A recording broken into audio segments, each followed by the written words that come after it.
नमस्कार। और इस क्लास में हम बात करने वाले हैं द मच अवेटेड क्लास, यानी कि आपने बहुत बार कहा कि सर मेजर पेपर की क्लास लेके आओ, मेजर की लेके आओ। तो उसी मेजर पेपर की क्लास में हम लेकर हाजिर हैं बीए सेमेस्टर सिक्स्थ का जो पब्लिक एडमिनिस्ट्रेशन मेजर पेपर है, जिसका नाम है लोकल गवर्नेंस यानी कि स्थानीय स्वशासन। इस पेपर के इंपॉर्टेंट क्वेश्चंस को हम आपके सामने लेकर उपस्थित है, और कौन कौन से वो क्वेश्चन रहने वाले हैं एग्जाम में आपके लिए इंपॉर्टेंट, उस पर हम यहाँ बात करेंगे। और यहाँ पे आपके लिए खास अनाउंसमेंट या यूँ कहे आपके लिए खास एक इंट्रोड्यूस हमने किया है, that is learning hub 2K26, यानी कि 2026 की वो स्मार्ट पीडीएफ जो आपकी एग्जाम में चार चांद लगा देगी। यानी कि एक ही पीडीएफ में आपको क्लासेस, आपको नोट्स, आपको प्लेलिस्ट सबके लिंक्स अवेलेबल हैं। तो यदि ये पीडीएफ आपके पास अभी तक नहीं है तो आप वेबसाइट पे जाइए, वहाँ से इसको डाउनलोड कर सकते हो, या फिर इसी वीडियो के पिन कमेंट से भी आप इसको डाउनलोड कर सकते हो।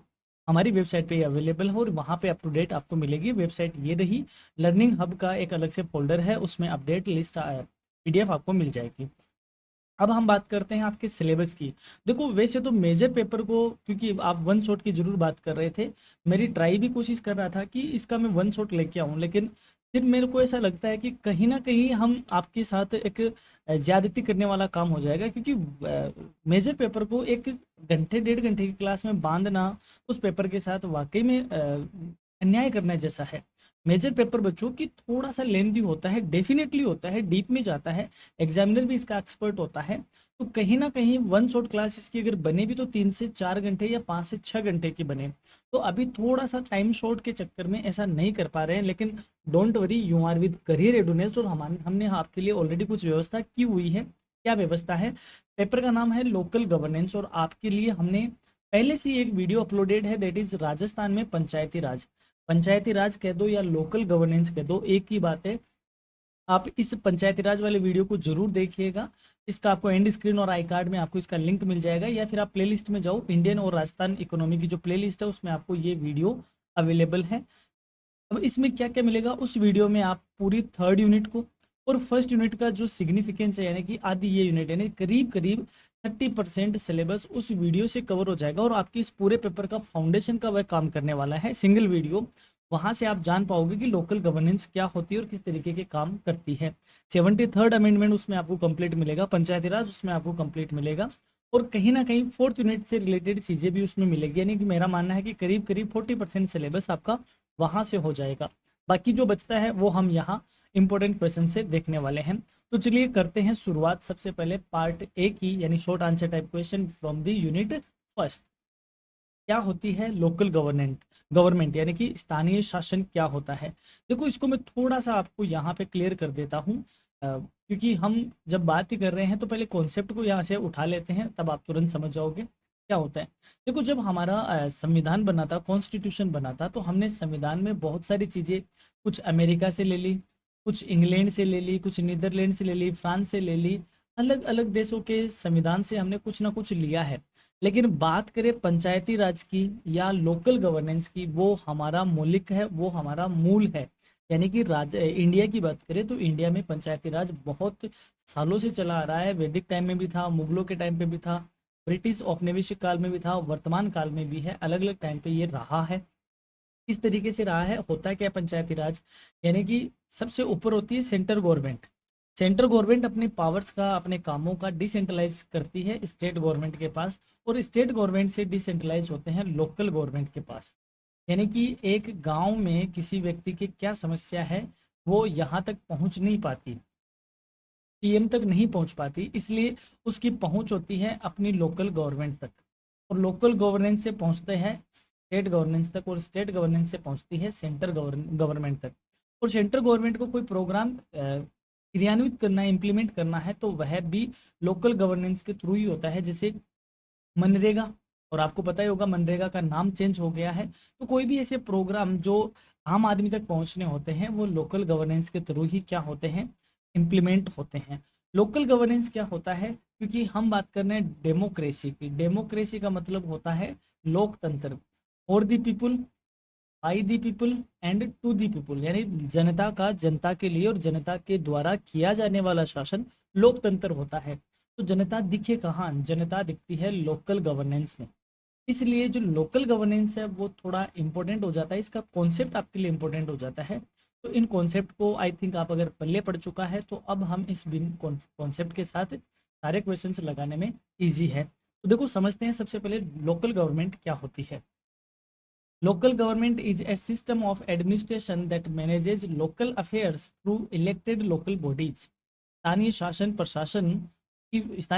प्रशासन की वह व्यवस्था है जो निर्वाचित स्थानीय निकायों के माध्यम से स्थानीय मामलों का संचालन करती है। It provides public services, promotes local development and encourages peoples participation in democratic governance. यह सार्वजनिक सेवाएं प्रदान करता है, स्थानीय विकास को बढ़ावा देता है और लोकतांत्रिक शासन में जन भागीदारी को सुनिश्चित करता है। उसे हम क्या बोलते हैं, लोकल गवर्नमेंट कहते हैं। What is meant by local self government, स्थानीय स्वशासन से क्या अभिप्राय है। स्वशासन का मतलब होता है जनता का खुद से किया जाने वाला शासन, वह होता है स्वशासन। और जनता का शासन कहाँ होता है, ग्राम पंचायत में और ग्राम सभा में देखने को मिलता है। तो कहने का मतलब लोकल सेल्फ गवर्नमेंट उसी को ही कहते हैं जहाँ पे व्यक्ति या यूं कहे जनता अपने द्वारा अपने में से इलेक्टेड रिप्रेजेंटेटिव के थ्रू क्या करती है, शासन करती है। That is local self government. Local self government refers to the system in which locally elected representative manage local administration independently within the limits prescribed by the law. स्थानीय स्वशासन वह व्यवस्था है जिसमें स्थानीय स्तर पर निर्वाचित प्रतिनिधि कानून द्वारा निर्धारित सीमाओं के भीतर स्वतंत्र रूप से स्थानीय प्रशासन का संचालन करते हैं। It promotes decentralisation and democratic participation. यह विकेंद्रीकरण को और लोकतांत्रिक भागीदारी को बढ़ावा देता है। विकेंद्रीकरण क्या होता है, जब चीजें केंद्र से हटकर दूर जाती हो उसे डिसेंट्रलाइजेशन कहते हैं, और जब चीजें केंद्र की तरफ आती है उसे सेंट्रलाइजेशन कहते हैं। तो भाई हमारे पास पावर और जो राइट्स है वो लोकल गवर्नमेंट तक दिए गए हैं, विकेंद्रीकरण किया गया है, तो उसे बोले जाएंगे डेमोक्रेटिक डिसेंट्रलाइजेशन। तो डेमोक्रेटिक डिसेंट्रलाइजेशन को बढ़ावा देने के लिए लोकल सेल्फ गवर्नमेंट का एक इम्पोर्टेंट भी है, ये यू कहे उसके डिसेंट्रलाइजेशन का परिणाम है कि लोकल सेल्फ गवर्नमेंट बनी। क्या काम करती है, जैसे स्थानीय जो सरकार होती है, लोकल सेल्फ गवर्नमेंट होती है, वो जन सेवाएं देती है, शिक्षा की बात करती है, जन भागीदारी को बढ़ाती है, स्वास्थ्य की बातें करती है, स्थानीय विकास की बातें करती है। ये सारे स्थानीय सरकार या लोकल गवर्नेंस के काम होते हैं। Explain the nature of local government, स्थानीय शासन की प्रकृति स्पष्ट करो। Local government is democratic, decentralised, people oriented and welfare based. स्थानीय स्वशासन या शासन लोकतांत्रिक होता है, विकेंद्रीकृत होता है, जनोन्मुख होता है और कल्याणकारी प्रकृति का होता है। It functions through elected representatives and aims to solve local problems efficiently while promoting public participation in administration. यह निर्वाचित प्रतिनिधियों के माध्यम से काम करता है और स्थानीय समस्याओं का प्रभावी समाधान करते हुए जन भागीदारी को बढ़ावा देता है। यानी कि निर्वाचित प्रतिनिधि कौन होते हैं भाई, चुनाव के द्वारा चुने जाने वालों को निर्वाचन या निर्वाचन के माध्यम से चुने गए प्रतिनिधि को हम निर्वाचित प्रतिनिधि कहते हैं। जैसे ग्राम पंचायत का हेड कौन हो गया, सरपंच। तो सरपंच क्या है भाई, उन्हीं लोगों में से निकला हुआ एक रिप्रेजेंटेटिव है जो डेमोक्रेटिक पॉइंट ऑफ व्यू से आगे आता है और वह लोगों के हेल्प की या यूं कहे लोकल प्रॉब्लम्स को क्या करता है, समाधान करता है। और ज़्यादा से ज़्यादा इस सिस्टम में या डेमोक्रेसी में लोगों का पार्टिसिपेशन हो, इस बात को भी कौन देखता है, लोकल गवर्नमेंट देखती है। नेक्स्ट है state the significance of local government, स्थानीय शासन का महत्व बताओ। Local government strengthen democracy, ensures public participation, provides essential civic services, promotes local development and helps implement government policies effectively at the grassroots level। स्थानीय शासन लोकतंत्र को सुदृढ़ करता है, जन भागीदारी को सुनिश्चित करता है, आवश्यक नागरिक सेवाएं प्रदान करता है, स्थानीय विकास का बढ़ावा देता है और जमीनी स्तर पर सरकारी नीतियों का प्रभावी क्रियान्वयन करता है। ये सारे काम करने के लिए स्थानीय शासन का बहुत बड़ा रोल प्ले होता है। जैसे मैंने अभी आपको एग्जांपल दिया मनरेगा कि हर एक व्यक्ति को जो बेरोजगार है उसे 100 दिन का गारंटीड रोजगार दिया जाता है, और अब वीबीजी राम जी का नाम हो गया तो वहाँ 125 दिनों की इसमें गारंटी दी गई है। तो ये ग्राम पंचायतों के मार्फत ही तो क्या होता है, अप्लाई होता है। इस तरीके की जो नीतियाँ होती है, प्रोग्राम होते हैं, उनको एकदम सही ढंग से लागू करना और लोगों को ज़्यादा से ज़्यादा इसमें पार्टिसिपेशन करवाना। जो बेसिक नागरिक सेवाएं हैं, वाटर सप्लाई है, स्वास्थ्य सेवाएं, ये प्रदान करना और लोकतंत्र को मजबूत बनाना, इन सब कामों में लोकल गवर्नमेंट का रोल होता है। Why is local government called the foundation of democracy, स्थानीय शासन को लोकतंत्र की आधारशिला क्यों कहते हैं, समझो इसको क्या होता है। लोकतंत्र, लोकतंत्र मतलब जनता का शासन, और जनता का शासन मतलब जहाँ पे जनता डायरेक्ट इन्वॉल्व होती हो। अब देखो पीएम क्या डायरेक्ट इन्वॉल्व होता है हमारी, मतलब हमारे डायरेक्ट इन्वॉल्वमेंट है संसद में नहीं है। हमने जिनको चुना है उनके द्वारा संसद काम करती है और उनमें से कोई एक पीएम बनता है। इसी हिसाब से सीएम बनता है। तो जनता कहाँ है, जनता दिखती है सीधी की सीधी किस में दिखती है, ग्राम सभा में।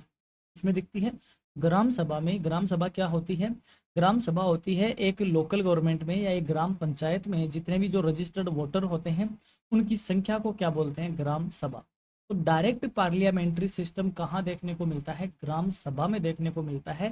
तो जो कि डेमोक्रेसी को सबसे ज़्यादा अच्छे से डिफाइन करता है। इसलिए कहा जाता है कि जो लोकतंत्र है उसकी आधारशिला क्या है, स्थानीय शासन ही है। वहाँ पे रिप्रेजेंटेटिव हेड होते हैं, बाकी इन्वॉल्वमेंट हर वोटर का होता है।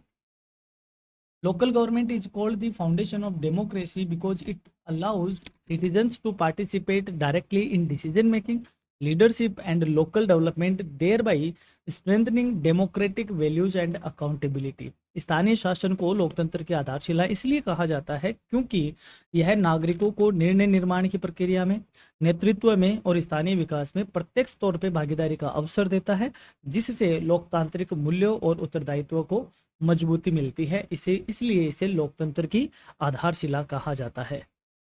नेक्स्ट क्वेश्चन है, describe local self government during ancient India. प्राचीन भारत में स्थानीय स्वशासन का वर्णन करो। तो आपने देखो कई ऐसा चित्र भी देखा होगा कि इस तरीके से कोई पेड़ है बड़ा सा, इस पे ऐसे चौपाल लगी होती है, ठीक है, और इधर पंच बैठा करते हैं इस तरीके से, जिनको पंच पंच परमेश्वर यानी 5 पंचों का समूह है, और सामने गांव होता है इस तरीके, गांव मतलब लोग बैठे हुए हैं, ठीक है। इधर एक पक्ष खड़ा है और इधर एक पक्ष खड़ा है, और ये होती है पंचायत, और बोलते हैं ना पंचायत का फैसला है।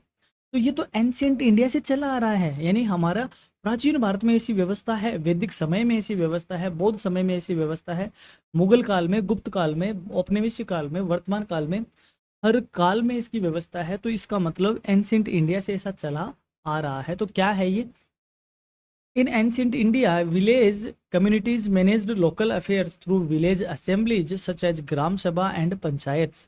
प्राचीन भारत में ग्राम सभाएं और पंचायतें स्थानीय मामलों का संचालन करती थी।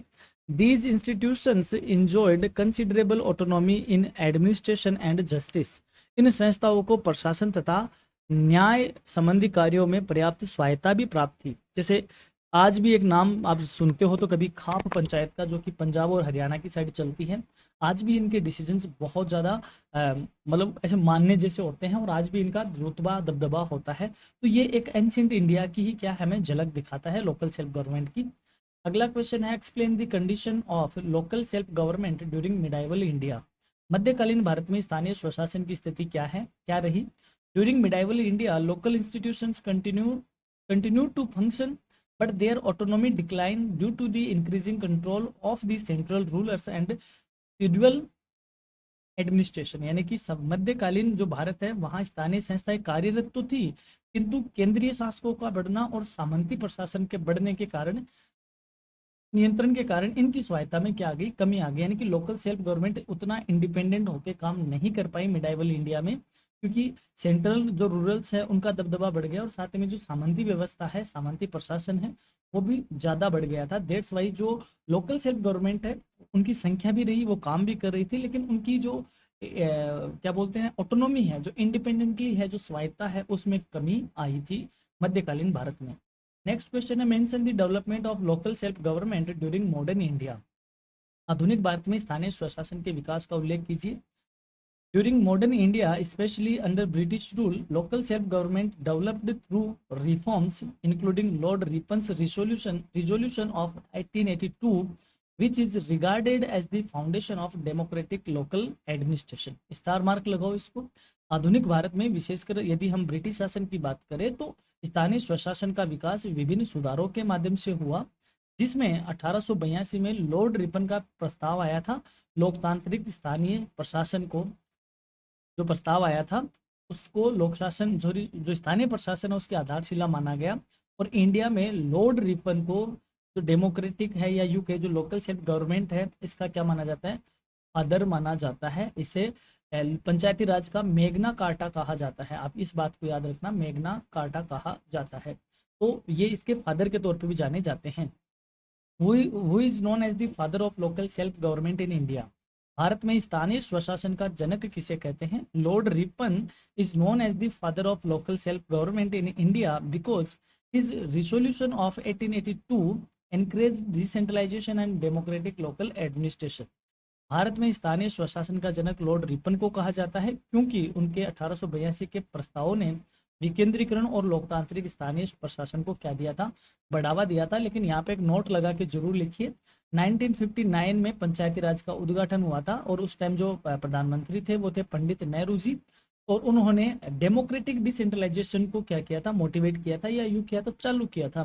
तो जब बात आई डेमोक्रेटिक डिसेंट्रलाइजेशन के फादर की, तो तब पंडित नेहरू का नाम आता है, और जब बात आई लोकल सेल्फ गवर्नमेंट के फादर की, तब नाम आता है लॉर्ड रिपन का। इन दो चीजों को आप जरूर याद रखिएगा। Next, explain the role of local government in rural development. ग्रामीण विकास में स्थानीय शासन की भूमिका क्या है? स्पष्ट करो। Local government promotes rural development by providing basic services, implementing welfare programmes, improving infrastructure, encouraging public participation and ensuring balanced local development। स्थानीय शासन मूलभूत सेवाएं उपलब्ध करवाकर, कल्याणकारी योजनाओं का क्रियान्वयन करके, आधारभूत संरचना का विकास करके और जन भागीदारी को बढ़ावा देकर संतुलित स्थानीय विकास सुनिश्चित करके अपने ग्रामीण विकास में क्या करता है? महत्वपूर्ण भूमिका निभाता है। कहने का मतलब एक गांव में जो जो होना है, चाहे वो बेसिक सर्विसेज हो, कोई प्रोग्राम इंप्लीमेंट करने की बात हो, चाहे वहाँ के इंफ्रास्ट्रक्चर को डेवलप करने की बात हो, पब्लिक पार्टिसिपेशन कैसा हो, इन सारी चीज़ों का जो देख रेख है या यूँ कहीं इसका जो जिम्मा है वो लोकल गवर्नमेंट पे होता है। और इन सारे कामों के तौर पे लोकल गवर्नमेंट अपना रोल प्ले भी करती है एक ग्रामीण विकास में। अब हम बात करते हैं यूनिट सेकंड की। तो देखो, जो स्थानीय शासन है, जो लोकल गवर्नमेंट है, इसको मैं थोड़ा सा और यहाँ पे एक्सप्लेन कर दूं। लोकल गवर्नेंस दो पॉइंट ऑफ व्यू से चलता है, एक चलता है गांव के पॉइंट ऑफ व्यू से, एक चलता है शहर के पॉइंट ऑफ व्यू से, यानी कि जिसे हम रूरल बोलते हैं और इसको बोलते हैं अर्बन एरिया। रूरल एरिया में जो लोकल गवर्नमेंट चलती है उसे हम किस नाम से जानते हैं? पंचायती राज के नाम से जानते हैं। और जो शहरों में चलता है उसे हम नगर पालिका के नाम से या नगर पंचायत के नाम से जानते हैं। इंग्लिश में इसको अर्बन बॉडीज कहा जाता है और इनको पंचायती राज इंस्टीट्यूशंस कहा जाता है। तो दोनों अलग अलग है, हालांकि दोनों लोकल गवर्नमेंट ही है, लोकल गवर्नेंस ही है, लेकिन रूरल एरियाज का स्ट्रक्चर अलग है और शहरी एरिया का स्ट्रक्चर अलग है। इस यूनिट में हम बात करने वाले हैं शहरी एरिया की। Define urban local self government, यानी कि नगरीय स्थानीय स्वशासन को परिभाषित करो। मैं यहाँ पे थोड़ा सा और बता दूं, तीन तरीके का स्ट्रक्चर होता है अर्बन एरिया का भी। एक होती है नगर पालिका, एक होती है नगर परिषद, और एक होती है नगर निगम। तीन हो गया। तो सबसे निचले स्तर का होता है, हालांकि तीनों इंडिपेंडेंट है, एक दूसरे से जुड़े हुए नहीं है। इसमें जो सबसे छोटे शहरों की बात करें उनमें नगर पालिका वर्क करती है, बड़ा शहर होता है उसमें नगर परिषद करती है, और बड़ा शहर होता है वहाँ नगर निगम काम करती है। इन तीनों का आपस में कोई कनेक्शन नहीं होता। जबकि हम पंचायतों की बात करें तो पंचायत के तीन लेयर होते हैं। कौन कौन से होते हैं? एक होता है विलेज लेवल, एक होता है ब्लॉक लेवल, और एक होता है डिस्ट्रिक्ट लेवल। विलेज लेवल पे जो काम करती है उसे हम ग्राम पंचायत कहते हैं, ब्लॉक लेवल पे काम करती है उसे पंचायत समिति कहते हैं, और डिस्ट्रिक्ट लेवल पे काम करती है उसे जिला परिषद कहते हैं। और ये तीनों आपस में जुड़े हुए होते हैं। ग्राम पंचायत कोऑर्डिनेट करती है पंचायत समिति से, और पंचायत समिति करती है जिला परिषद से। इनका आपस में लिंक होता है, बाकी शहरों वाले का आपस में लिंक नहीं होता है। और इन तीनों के लिए जो वर्ड यूज में होता है, हालांकि जो मैंने यहाँ पे नगर पालिका वर्ड लिया है, संविधान में नगर पालिका शब्द इनके लिए नहीं लिखा हुआ है, संविधान में इसके लिए लिखा हुआ शब्द है, दैट इज नगर पंचायत। और इन तीनों को जो बोला जाता है वो बोला जाता है नगर पालिका। इस तरीके से नाम होते हैं, समझते हैं इन चीजों को। Urban local self government is a system of local administration in urban areas managed by elected local bodies. नगरीय स्थानीय स्वशासन शहरी क्षेत्रों में निर्वाचित स्थानीय निकायों द्वारा संचालित स्थानीय प्रशासन की व्यवस्था है। It provides civic services, promotes urban development and ensure public participation in local governance. यह नागरिक सेवाएं प्रदान करता है, शहरी विकास को बढ़ावा देता है और स्थानीय शासन में जन भागीदारी को सुनिश्चित करता है। यानी ये शहरों के पॉइंट ऑफ व्यू से करता है। What is the 74th constitutional amendment act, यानी कि 74वां संविधान संशोधन अधिनियम क्या है। थोड़ा सा यहाँ पे वापस अपन फ्लैशबैक में जाएंगे। यहाँ पे क्योंकि वन शॉट क्लास नहीं है, इसलिए मैं चाहता हूँ कि इस क्लास से आप बहुत सारी चीजें समझे। 1959 में पंचायती राज का उद्घाटन हो गया था। कहाँ से हुआ था? राजस्थान से हुआ था, और राजस्थान में भी नागौर जिले से हुआ था। नागौर जिले की बात करें तो बगदड़ी गांव से हुआ था। समझ में आ गया? ठीक है। 59 में पंचायती राज चालू भी हो गया, और राजस्थान में 1960 की बात करें तो इलेक्शन भी चालू हो गए थे। लेकिन पंचायती राज के बारे में कॉन्स्टिट्यूशन में कुछ नहीं लिखा हुआ कि इसका हेड कैसे बनेगा, इसकी क्वालिफिकेशन क्या होगी, इन्हें फाइनेंस कैसे मिलेगा, इलेक्शन कैसे होगा, ये कौन से सब्जेक्ट पे कौन से टॉपिक पे काम करेंगे, क्या इनके फाइनेंशियल सोर्सेज होंगे, कुछ भी नहीं कहा हुआ। कब तक इनका काम होगा, कब तक इलेक्शन होगा। तो भाई जो स्टेट अब अपनी मनमानी करते थे, तो लेटर ऑन कई समितियां बनती है, रिकमेंडेशन होती है कि इनको अगर आपको सही अप्लाई करना है तो पहले आपको कॉन्स्टिट्यूशनल दर्जा देना पड़ेगा, यानी कि संविधान में इस बारे में लिखना होगा। तो संविधान में दो तरीके के बिल लेके आए गए। हालांकि इससे पहले भी दो बिल इंट्रोड्यूस हुए थे, लेकिन वो गवर्नमेंट का लास्ट ईयर था तो लेप्स हो गए। उन चीज़ों को छोड़ो, हम बात करते हैं जो काम कर गए थे। 73rd एक बिल आया जो कि किसके लिए था? पंचायती राज के लिए था, यानी कि रूरल एरियाज के लिए था। और 74वां था वो अर्बन एरियाज के लिए था। भाई इनको कॉन्स्टिट्यूशन में लिखना है, तो कॉन्स्टिट्यूशन में लिखेंगे तो हमें संविधान में क्या करना पड़ेगा? चेंज करना पड़ेगा, अमेंडमेंट करना पड़ेगा, और अमेंडमेंट के लिए बिल लाया जाएगा। तो 73rd बिल आया था Panchayati Raj for the local governance, and 74 था अर्बन लोकल बॉडीज के लिए। तो हम अगली यूनिट में 73rd को पढ़ेंगे, इस यूनिट में हम 74th को पढ़ रहे हैं। यानी कि कॉन्स्टिट्यूशन में चेंजेस किया गया 74th अमेंडमेंट के साथ, और लोकल बॉडीज को, अर्बन बॉडीज को क्या दिया गया? कॉन्स्टिट्यूशनल दर्जा दिया गया। तो एक्ट क्या है इसका समझ लेते हैं। The 74th constitutional amendment act 1992 gave constitutional status to the urban local bodies. 73वां संविधान संशोधन अधिनियम 1992 ने नगरीय स्थानीय निकायों को संवैधानिक दर्जा प्रदान किया। It strengthened democratic decentralisation by defining their structure, powers, functions and regular elections. इसने इनकी संरचना यानी कि लोकल बॉडीज की संरचना, शक्तियों, कार्यों और नियमित चुनावों का प्रावधान, संवैधानिक प्रावधान किया, और इससे लोकतांत्रिक विकेंद्रीकरण और ज्यादा क्या हो गया? मजबूत हुआ।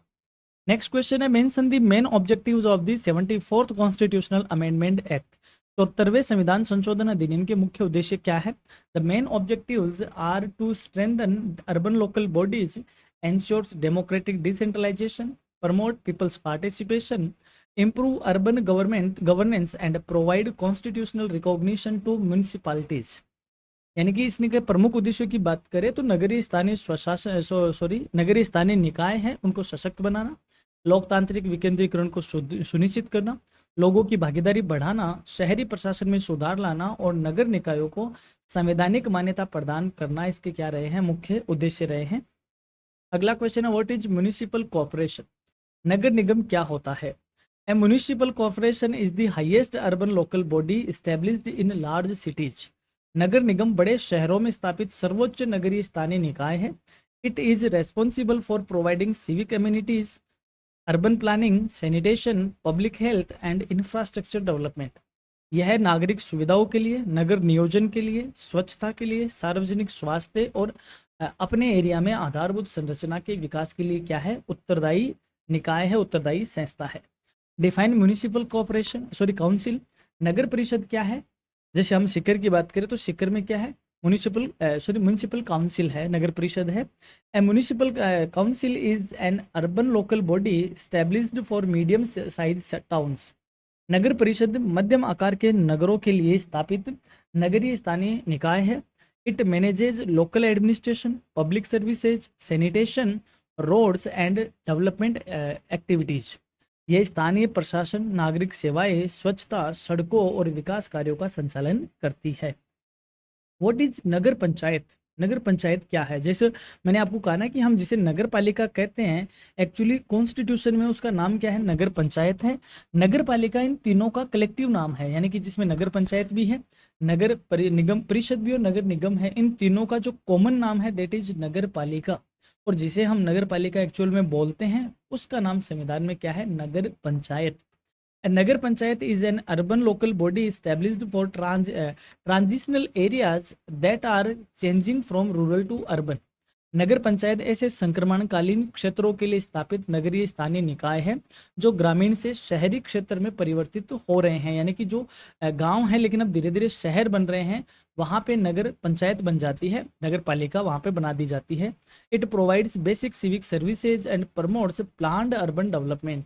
यह मूलभूत नागरिक सुविधाएं प्रदान करती है और नियोजित शहरी विकास को बढ़ावा देती है। जैसे खाटू श्याम जी देखा जाए तो गांव ही है, लेकिन वह अब धीरे धीरे शहर में तब्दील हो रहा है, तो वहां क्या बनी हुई है, नगर पालिका बनी हुई है। नगर पालिका जैसे नगर पंचायत सॉरी गांव क्या बोलते हैं पंचायत ग्राम पंचायत बनती है, वह जनसंख्या पे आधारित होता है उसका पैरामीटर, लेकिन नगर पालिका का जनसंख्या पे आधारित नहीं होता। इसमें वहां से कितना रेवेन्यू जनरेट हो रहा है इस बात पे भी बना दिया जाता है। तो खाटू श्याम जी को नगर पालिका बनाया हुआ है, हालांकि वह शहर नहीं है, एक ट्रांजिशनल फेज में एक एरिया है, तो वहाँ क्या बनती है, नगर पंचायत बनती है। अगला क्वेश्चन है, mention the composition of urban local bodies. नगरीय स्थानीय निकायों की संरचना का उल्लेख करो।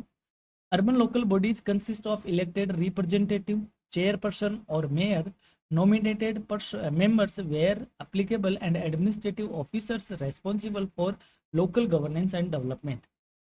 नगरीय स्थानीय निकायों की संरचना में निर्वाचित प्रतिनिधि होते हैं, अध्यक्ष और महापौर होते हैं, या जहां आवश्यक हो वहां नामित सदस्य होते हैं, और स्थानीय प्रशासन व विकास के लिए उत्तरदायी प्रशासनिक अधिकारी भी इसमें शामिल होते हैं। नेक्स्ट है, state any 4 functions of urban local bodies. नगरीय स्थानीय निकायों के कुछ 4 कार्य बताइए, क्या काम करती है, अपने शहर में क्या क्या करती है। यह urban local bodies provide water supply, sanitation, waste management, street lighting, road maintenance, public health services, urban planning and environmental protection.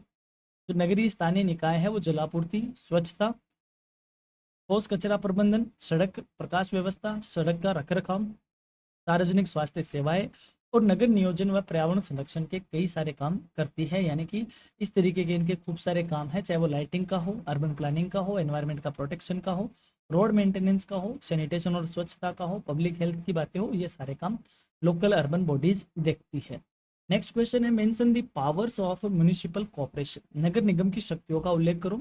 Municipal corporation have powers to levy local taxes, prepare development plans, provide civic amenities, regulate urban services and implement welfare and development programs। नगर निगम को स्थानीय कर लगाने का power होती है, विकास योजनाएं बनाती है, नागरिक सुविधाएं उपलब्ध कराने की शक्ति है, शहरी सेवाओं का विनियमित करने और कल्याणकारी व विकास कार्यक्रमों का क्रियान्वयन करने की शक्तियां प्राप्त होती है। नेक्स्ट क्वेश्चन है, explain the role of urban local bodies in urban development. शहरी विकास में नगरीय स्थानीय निकायों की क्या भूमिका है। Urban local bodies improve infrastructure, provide essential civic services, promote public health, ensure planned urban growth, encourage citizen participation and contribute to sustainable urban development.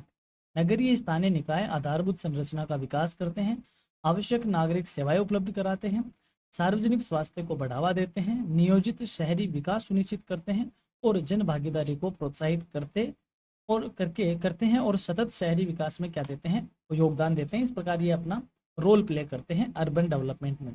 अब हम बात करते हैं यूनिट 3 की, जो कि रिलेटेड आपका 73rd अमेंडमेंट से, यानी कि पंचायती राज इंस्टीट्यूशन से, यानी कि रूरल लोकल गवर्नेंस की बात यहाँ पे करेंगे। डिफाइन डेमोक्रेटिक डिसेंट्रलाइजेशन, यानी कि लोकतांत्रिक विकेंद्रीकरण को परिभाषित करो। मैंने कहा central government to state government और state government to local government.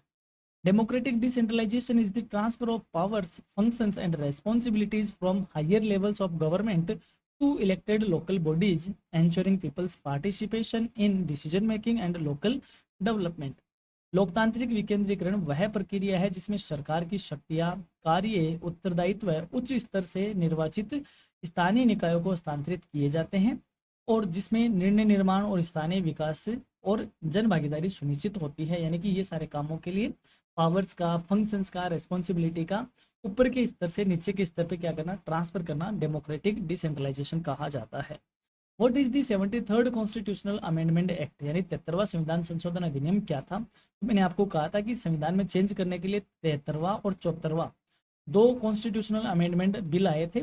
74वां urban areas के लिए था, यानी अर्बन बॉडीज के लिए था, और 73वां पंचायती राज के लिए था।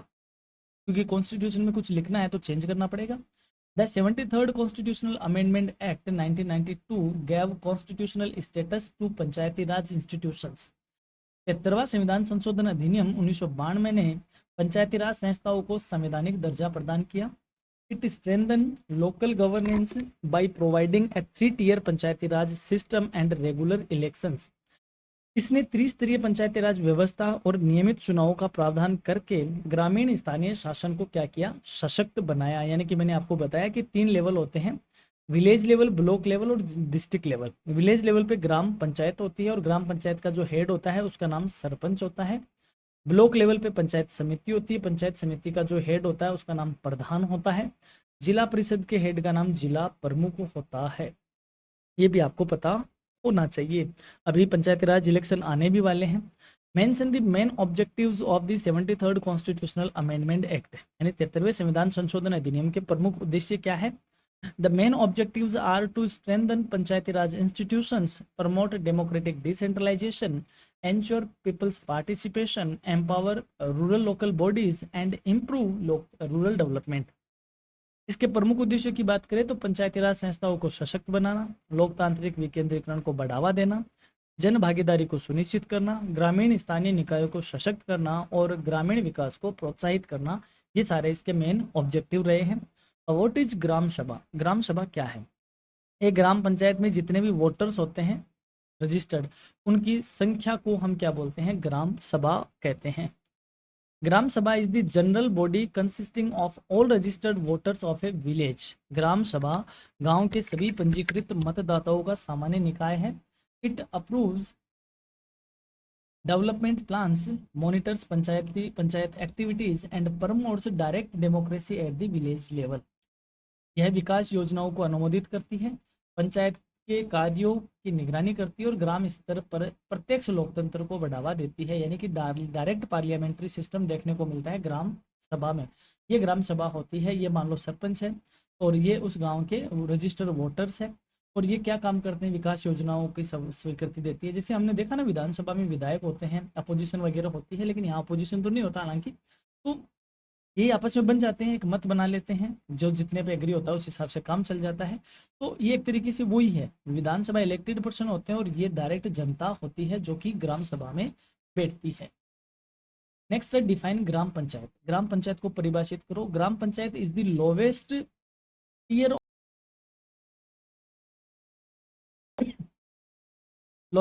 Of the Panchayati Raj system. Gram Panchayat Panchayati Raj व्यवस्था का सबसे निचला स्तर है। It is responsible for local administration, implementation of development programs and providing basic civic services in village. यह स्थानीय प्रशासन, विकास योजनाओं के क्रियान्वयन और गांव में मूलभूत नागरिक सुविधाएं उपलब्ध कराने के लिए क्या है? उत्तरदायी होती है। व्हाट इज पंचायत समिति? पंचायत समिति क्या है? मैंने अभी कहा आपको, ब्लॉक लेवल पे बनती है, तहसील स्तर पे या खंड स्तर पे बनती है। पंचायत समिति is the intermediate level of the Panchayati Raj system at the block level. Panchayat समिति पंचायती राज व्यवस्था का मध्य स्तर है जो कि विकास खंड स्तर पर कार्य करती है, यानी कि जिला स्तर और ग्राम स्तर के बीच में काम करती है। It coordinates development programmes and supervises the functioning of Gram Panchayat. यह विकास और कार्यक्रमों का समन्वय करती है और ग्राम पंचायतों के कार्यों का मॉनिटर भी करती है, पर्यवेक्षण भी करती है। नेक्स्ट है डिफाइन जिला परिषद। जिला परिषद को परिभाषित करो। इसका प्रमुख कौन होता है? जिला प्रमुख होता है। इसका हेड कौन होता है? जिला प्रमुख होता है। Zila Parishad is the highest tier of the Panchayati Raj system at the district level. Zila Parishad पंचायती राज व्यवस्था का सर्वोच्च स्तर होता है जो कि जिला स्तर पर कार्य करता है, जो कि जिला स्तर पर कार्य करता है। It coordinates development activities, prepares district plans and supervises lower Panchayati Raj institution. यह विकास गतिविधियों का समन्वय करती है, जिला योजनाएं तैयार करती है और इस अधीनस्थ पंचायती राज संस्थाओं का पर्यवेक्षण भी करती है। नेक्स्ट है mention any 4 functions of gram सभा। ग्राम सभा के कोई 4 काम बताओ। ग्राम सभा approves development plans, elects selects beneficiaries of welfare schemes, monitors gram panchayat activities and promotes transparency and public participation in local governance. देखो कुछ नाम रिपीट ही हो रहे हैं, जैसे लोग participation of local governance, promote transparency या यू कहे इम्प्लीमेंट द प्रोग्राम। ये सारे नाम कॉमन है, तो यही इनके काम है क्योंकि काम ही यही करते हैं ये। ग्राम सभा विकास योजना को अनुमोदित करती है, कल्याणकारी योजनाओं में लाभार्थियों का चयन करती है, ग्राम पंचायत के कार्यों की निगरानी करती है और स्थानीय शासन में पारदर्शिता और जन भागीदारी को क्या करती है, बढ़ावा देती है। नेक्स्ट है state the powers of Panchayati Raj institution. Panchayati Raj संस्थाओं की शक्तियां बताइए। Panchayati Raj institutions have powers related to local planning, implementation of development programs, taxation as per law, rural infrastructure, agriculture, education, health and service welfare, social welfare। पंचायती राज संस्थाओं को स्थानीय योजना निर्माण में, विकास कार्यक्रमों के क्रियान्वयन में, कानून के अनुसार कर लगाने, ग्रामीण आधारभूत संरचना के लिए, कृषि, शिक्षा, स्वास्थ्य और सामाजिक कल्याण से संबंधित शक्तियां प्राप्त होती है। यानी कि क्या क्या उनका पावर होती है, ये सारी हमने देखी। अगला है explain the significance of Panchayati Raj institution. Panchayati Raj संस्थाओं का महत्व स्पष्ट करो। Panchayati Raj institution strengthen democracy, promote rural development, ensure people participation, improve local governance and encourage decentralization administration at the grassroots levels। पंचायती राज संस्थाएं लोकतंत्र को मजबूत बनाती है, ग्रामीण विकास को बढ़ावा देती है, जन भागीदारी को सुनिश्चित करती है, स्थानीय शासन को प्रभावी बनाती है और जमीनी स्तर पर विकेंद्रीकृत प्रशासन को प्रोत्साहित करने के काम करती है। अब चाहे आप इसको अर्बन के लिए भी बोलो तो भी यही है और लोग रूरल के लिए बोलो तो भी यही है। इसके लिए मैं आपको यही कहूंगा कि जो पंचायती राज वाली जो क्लास है उसको जरूर देखिएगा, वहां से आपके 2 यूनिट तो कवर हो जाएगी। अब हम बढ़ते हैं यूनिट 4 की ओर। अगर आप पर्सोनल एडमिनिस्ट्रेशन को भी देखना चाहते हो तो सेकेंड सेमेस्टर का जो पब्लिक एडमिनिस्ट्रेशन का माइनर पेपर है वो पर्सोनल एडमिनिस्ट्रेशन का ही है, तो आप उसको देख सकते हो। सिलेबस ऑलमोस्ट इक्वल ही है। चलिए हम इसको यहाँ से समझते हैं। कार्मिक प्रशासन क्या है? कार्मिक प्रशासन यानी कि personnel administration refers to the management of recruitment, training, promotion, discipline and welfare of employees working in local government institutions to ensure efficient public administration. कार्मिक प्रशासन से आज से है कि स्थानीय शासन संस्थाओं में जो कार्यरत कर्मचारी है उनकी भर्ती कैसे हो, प्रशिक्षण कैसे हो, पदोन्नति कैसे हो, अनुशासन और कल्याण आदि का प्रबंधन किस तरीके से होगा, इसका प्रभावी लोक प्रशासन सुनिश्चित करने के लिए जो एडमिनिस्ट्रेशन डिजाइन हुआ है, स्ट्रक्चर हुआ है, उसे हम पर्सोनल एडमिनिस्ट्रेशन के नाम से जानते हैं। Next explain the role of personnel administration in local self government. स्थानीय स्वशासन में कार्मिक प्रशासन की क्या भूमिका है, स्पष्ट करो।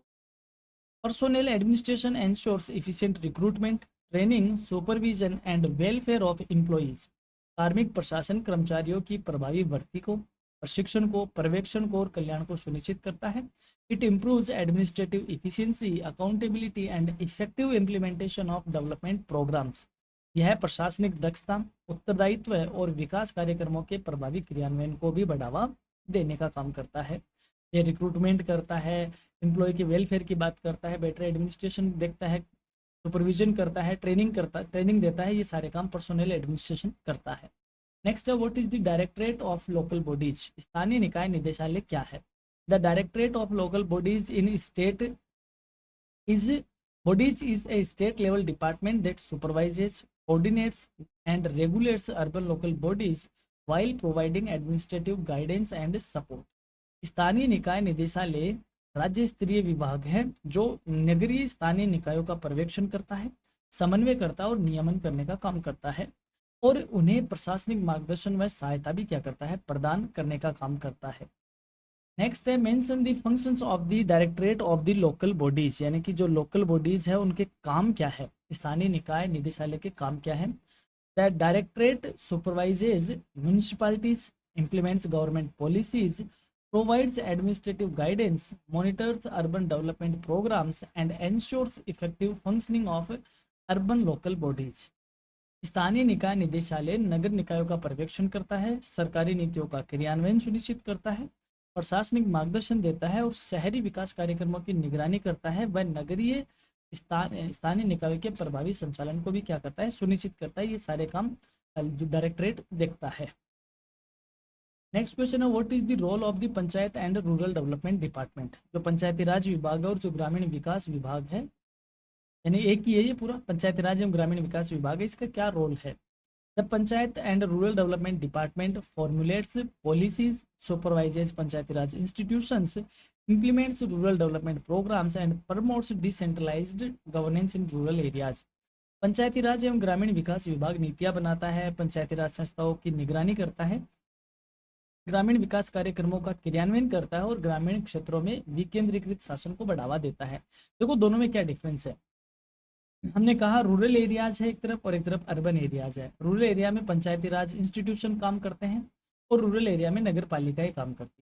पंचायती राज जो नगर पालिकाएं हैं उनको कौन देखता है, उनको देखता है डायरेक्टरेट ऑफ लोकल बॉडीज, यानी कि स्थानीय निदेशालय, सॉरी स्थानीय निकाय निदेशालय इनको देखता है। वहीं जो पंचायती राज और ग्रामीण विकास विभाग है वो देखता है रूरल एरियाज को। बस दोनों में ये डिफरेंट है, काम दोनों एक जैसे ही करते हैं। Define financial administration of local bodies, स्थानीय निकाय के वित्तीय प्रशासन को परिभाषित करो। Financial administration refers to the management of income, expenditure, budgeting, taxation, auditing and financial control of local bodies to ensure efficient use of public funds. वित्तीय प्रशासन से आशय स्थानीय निकाय की आय, व्यय, बजट, कराधान, लेखा परीक्षण और वित्तीय नियंत्रण के प्रबंधन से है, जिससे सार्वजनिक धन का सही और प्रभावी ढंग से क्या हो सके, उपयोग सुनिश्चित हो सके। यानी कि जो पैसा है किस तरीके से खर्च करना है, क्या बजट बनाना है, क्या टैक्सेशन होगा, इन सबको देखता है financial administration.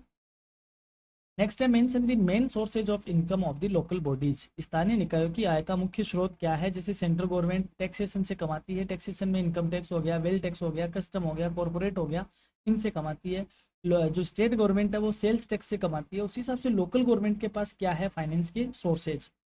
The main sources of income are local taxes, fees, grants from the central and state governments, loans, user charges and revenue from municipal properties. स्थानीय निकायों की आय के स्रोत की बात करें तो स्थानीय कर, जैसे चुंगी कर लगता है, ऑक्ट्रॉय लगती है, चुंगी कर, ये स्थानीय गवर्नमेंट ही लगाती है, स्थानीय सरकारें लगाती है। कोई शुल्क लग गया, केंद्र और राज्य सरकार से कोई सब्सिडी मिलती है, अनुदान मिलता है, ऋण मिल गया, सेवा शुल्क हो गया, नगर पालिका संपत्तियों से प्राप्त कोई आय हो गई, ये इनके इनकम के सोर्स होते हैं। What is the Rajasthan state finance commission, Rajasthan राज्य वित्त आयोग क्या है। सेंट्रल गवर्नमेंट और स्टेट गवर्नमेंट, अभी मैंने कहा सेंट्रल गवर्नमेंट के पास मोटे मोटे टैक्स है और स्टेट गवर्नमेंट के पास सेल्स टैक्स है। दोनों के बीच कभी लड़ाई नहीं हो फाइनेंस को लेकर, इसलिए हमारे कॉन्स्टिट्यूशन में एक व्यवस्था की गई है, उस व्यवस्था का नाम है फाइनेंस कमीशन, जो कि सेंट्रल गवर्नमेंट को रिकमेंडेशन करता है कि भाई साहब आप इतना रुपया इनको बांट दो। ठीक कल को स्टेट गवर्नमेंट और लोकल गवर्नमेंट के बीच में लड़ाइयाँ नहीं हो, लोकल गवर्नमेंट के पैसे की व्यवस्था हो, तो इन दोनों के बीच में भी एक फाइनेंस कमीशन बनाया गया है, जिसे हम स्टेट फाइनेंस कमीशन के नाम से जानते हैं। राजस्थान में भी है, गुजरात में भी है, छत्तीसगढ़ में, मध्य प्रदेश में, हर एक स्टेट में ये काम करता है। समझ में आ गया। State finance commission state government को कहता है कि आप इतना रुपया लोकल गवर्नमेंट को बांट दो। The Rajasthan State Finance Commission is constitutional body that recommends the distribution of financial resources between the state government and local bodies to strengthen local governance.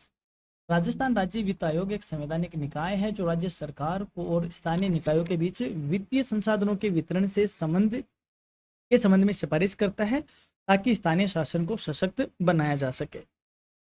State the functions of the Rajasthan state finance commission, और जो राजस्थान राज्य वित्त आयोग है ये काम क्या करता है। The commission recommends sharing of state revenues, grants to local bodies, financial reforms and measures to improve the financial position of panchayats and municipalities. यह आयोग राज्य के राजस्व के बंटवारे, स्थानीय निकायों को अनुदान, वित्तीय सुधारों और पंचायतों व नगर निकायों की वित्तीय स्थिति को सुदृढ़ करने के उपायों की क्या करता है, सिफारिश करता है। यानी कहने का मतलब सरकार को कहता है कि आप इतने रुपए पकड़ा दो भाई इनको, ताकि इनका विकास हो सके। जैसे कितना स्टेट रेवेन्यू शेयर किया जाए, फाइनेंशियल रिपोर्ट किस तरीके की हो, ग्रांट क्या क्या दी जाए, किस तरीके से फाइनेंशियल पोजीशन इंप्रूव हो, ये सारे काम राजस्थान जो फाइनेंस कमीशन है, स्टेट फाइनेंस कमीशन है, वो देता है। राजस्थान स्टेट फाइनेंस कमीशन के बारे में कुछ जान लो। वो ये है कि इसकी नियुक्ति कौन करता है, राज्यपाल करता है, और कितने साल के लिए बनता है, ये 5 साल के लिए बनता है। ठीक है, आगे बढ़े। Explain the importance of strengthening local financial resources, स्थानीय वित्तीय संस्थाओं को सुदृढ़ करने का क्या महत्व है, यानी क्यों करना चाहिए उनको सुदृढ़। Strengthening local financial resources enables local bodies to provide better public services, implement development projects, maintain financial independence and promote efficient and accountable local governance. भाई देखो, कोई भी लोकल गवर्नमेंट है, यदि वो फाइनेंशियली स्ट्रांग रहेगी तो उसके जो भी काम है वह काम क्या कर पाएगी, बेटर तरीके से कर पाएगी। क्या स्थानीय वित्तीय संसाधनों को सुदृढ़ करने का मतलब यही हुआ कि स्थानीय निकाय बेहतर सामाजिक सेवाएं प्रदान कर पाएगा, विकास परियोजनाओं का क्रियान्वयन ढंग से हो सकेगा, वित्तीय स्वायत्ता बनाए रख सकते हैं, और प्रभावी और उत्तरदायी शासन को, स्थानीय शासन को क्या मिलेगा, बढ़ावा मिलेगा। इसलिए उनका फाइनेंशियल स्ट्रेंथन होना जरूरी है। ये था अपना पार्ट ए। अब हम बात करें पार्ट बी की, तो पार्ट बी को मैं डिटेक्ट नहीं कर पाऊंगा, इतना लंबा नहीं बोला जाएगा। हमने हर यूनिट में 4-4 क्वेश्चन को इन्वॉल्व किया है, जिसके आंसर आप बाइलिंगुअल देख सकते हो कि आपको इंग्लिश में कैसे लिखना है और हिंदी में आपको कैसे लिखना है। थोड़े से मैंने यहाँ पे आंसर बड़े रखे हैं, जानबूझ के बड़े रखे हैं क्योंकि मेजर पेपर है। देखो, मेरा ये मानना होता है कि कभी भी आप ये मत कहा करो कि सर इंपॉर्टेंट क्वेश्चन क्या होता है। एक बार एटलीस्ट वंस तो आपको पूरे सिलेबस में से निकलना ही होता है, उसके बाद आप हाईलाइट चीज़ें पढ़ लो और एग्जाम में एक बार फिर से रिवाइज कर लो। तो क्योंकि सारी चीज़ें इंपॉर्टेंट है और छठे सेमेस्टर की यूनिवर्सिटी पहली बार एग्जाम लेने जा रही है, तो बहुत ज़्यादा डीप में क्वेश्चन आएंगे भी नहीं, ऊपर ऊपर से पूछे जाएंगे। तो ये अगर पीडीएफ आप एक बार अच्छे से पढ़ लेते हो और उसके बाद आपके पास कोई भी स्टडी मटेरियल्स है, चाहे वो आपकी बुक हो या सीरीज हो, वहाँ से भी आप इसको पढ़ सकते हो। और ट्राई तो ये थी कि वन शॉट लेके आए, लेकिन मेजर पेपर का वन शॉट लाना बेटा इतना आसान होता नहीं है, क्योंकि उसमें एक लंबा टाइम चाहिए होता है। क्योंकि मेजर पेपर में चीज़ें छोड़ नहीं सकते, माइनर का सिलेबस छोटा होता है, मेजर का सिलेबस बड़ा होता है। तो एज पर सिलेबस भी चले तो आराम से मोटे मोटे तौर पे 4 से 5 घंटे लगते हैं। तो अभी टाइम का शॉर्ट है, चलते हुए हम इसका वन शॉट नहीं ला पा रहे हैं, बट कोशिश करेंगे कि हम इंपॉर्टेंट क्वेश्चंस के जरिए ही आप तक पहुंचाएं, आपकी एग्जाम में अच्छी परफॉर्मेंस हो, वही हमारी शुभकामनाएं रहती है। और इस पीडीएफ में आप सिर्फ बी पार्ट नहीं, ए पार्ट नहीं, सी पार्ट को भी देख पाओगे, जिसमें हमने हर यूनिट में 2-2 क्वेश्चन इन्वॉल्व किए हैं। अब आपको काम ये है कि आप इस पीडीएफ को डाउनलोड करो। पीडीएफ को डाउनलोड करने के लिए आपको विजिट करना पड़ेगा वेबसाइट को, जहाँ पे आप जाओगे सेमेस्टर 6 के फोल्डर में, वहाँ पर आपको मेजर पब्लिक एडमिनिस्ट्रेशन क्वेश्चन के नाम पे ये फाइल आपको मिल जाएगी। और हाँ, राजस्थान में पंचायती राज वीडियो को देखना नहीं भूलना है। लर्निंग हब डाउनलोड नहीं किया है तो वो जरूर डाउनलोड कर लो, क्योंकि एग्जाम के टाइम पे आपको भटकना नहीं होता है। सबसे मेन काम होता है एग्जाम के टाइम पे सही कंटेंट तक सही टाइम पे पहुंचना। ऐसा नहीं कि आपने 4 एक्स्ट्रा क्लासेस देख ली और फिर पता चला कि क्यों देख ली, क्यों नहीं वह चीज़ आपको पढ़ ली जाए जो एग्जाम में आपके लिए सबसे ज़्यादा हेल्पफुल रहे। That's why learning hub is there, आपको डाउनलोड करना चाहिए। और पंचायती राज वाला वीडियो आप जरूर देखिएगा। यहाँ तक आप क्लास में बने रहे तो thanks for the watching and all the best for your examination. आप अच्छे से एग्जाम में परफॉर्म करें और एग्जाम देकर इधर आके कमेंट भी करें कि कैसी रही आपकी क्लास और ये एग्जाम हमारी क्लास ने कैसे करा आपको हेल्प। और क्लास को हाइप करना ना भूलिएगा, नए हो चैनल पे सब्सक्राइब करना ना भूलिएगा। And keep studying, stay focused, stay positive and stay connected with your career readiness. Have a nice day and once again all the best for your examination. Thank you.